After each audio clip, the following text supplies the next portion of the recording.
Hi, I'm Jeff Greeley. I'd like to talk about the principles of carpet cleaning and soiling. I'd like to use this model as an example.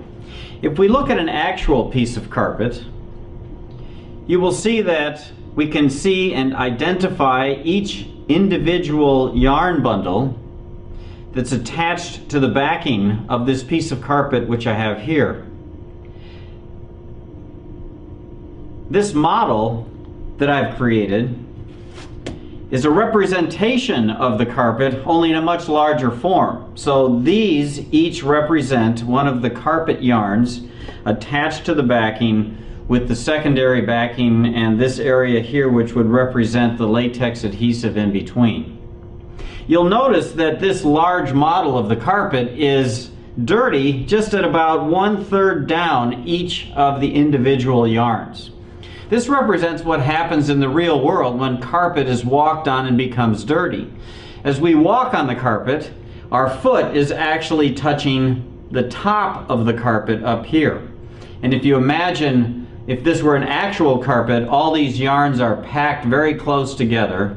They're each supporting each other so they don't fall over, they just crush down a little bit as we step on them. And of course we're carrying in dirt and grease and oil on our shoes. We step on this part of the carpet and that dirt and that grease and oil becomes attached to this part of the carpet yarn. It doesn't work its way down, it stays near the surface. Now the dry dirt that isn't sticky or waxy or oily or greasy, that usually falls down in between the yarns and eventually ends up at the base. That dirt we remove by extractor vacuuming or power vacuuming with a Host Liberator or a Host Freestyle to remove the deep down dry dirt which ends up down here.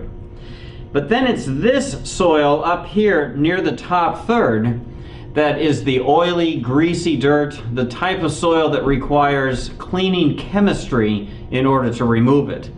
So what happens when we try to remove this with traditional methods that employ a lot of water and detergents to try to dissolve this soiling and then eventually remove it?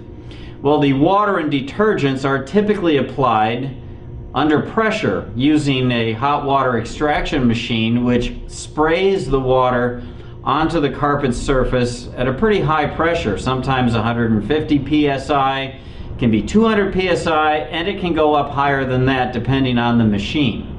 Oftentimes some sort of pre-spray will be applied to the carpet and then the hot water extraction machine will be used to rinse and remove the soil. But what happens when we do that on a carpeting which is actually a type of plastic?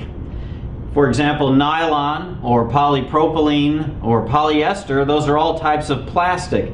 They don't absorb very much, very little actually. So the soil is on the outer surface of the yarn. And it's also in this vertical condition. You see, we've got the depth or thickness of the carpet pile represented here.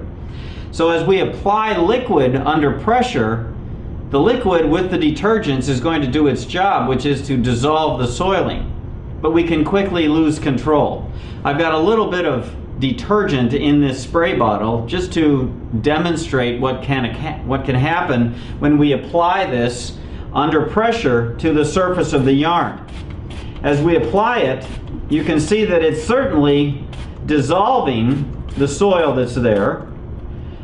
But what is also happening is the soil that's being dissolved is actually running down the side of the yarn. Now, if this was an actual hot water extraction machine, that would happen much more quickly as the pressure from the water and the detergent that's being applied would actually just be blasted down the side of the yarn.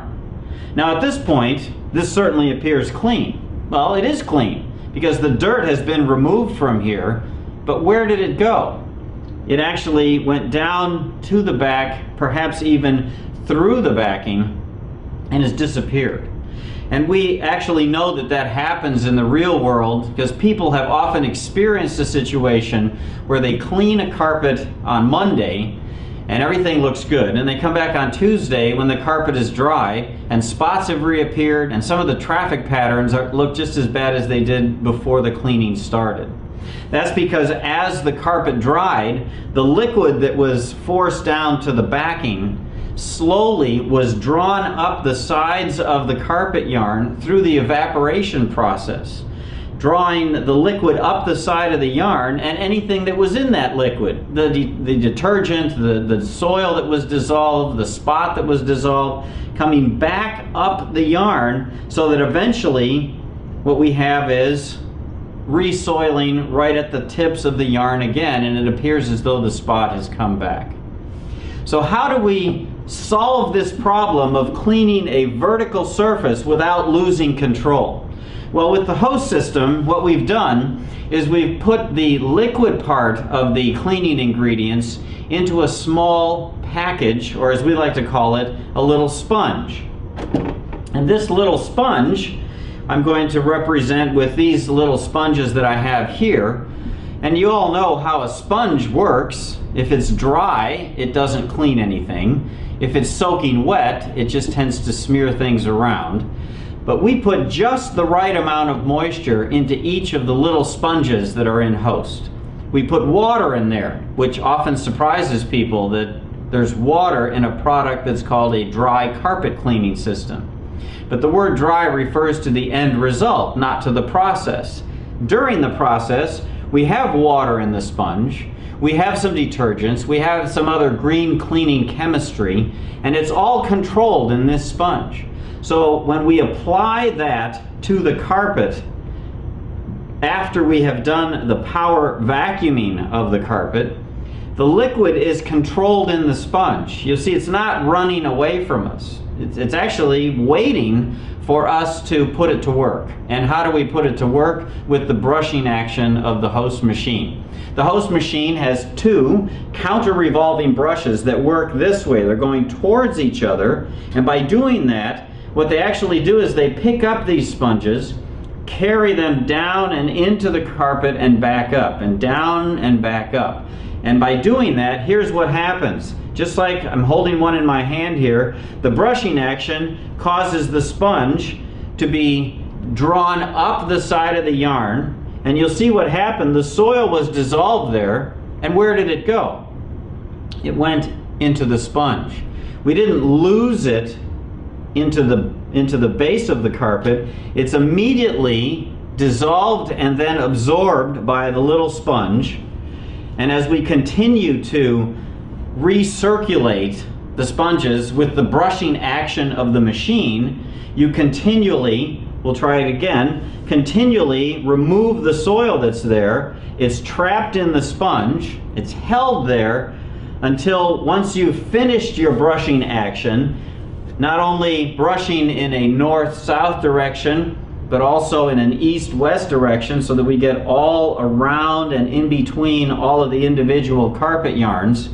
When we're done with all of that brushing and we see that the sponges have changed color like this, all we need to do is turn on the vacuum of the extractor vac machine, the Liberator or the Freestyle, vacuuming or extracting these sponges, which take the dirt with them and get them out of the carpet. So now there's no soil on the surface of the yarn.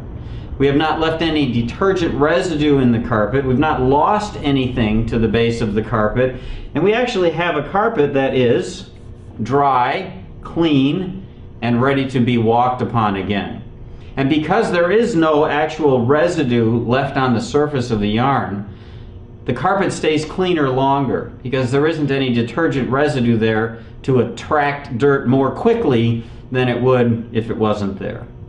So that's how the Host system works. That's how we control soiling, control cleaning, and control liquids on carpeting, which is a vertical surface, in order to clean it effectively and leave it clean, dry, and ready to use.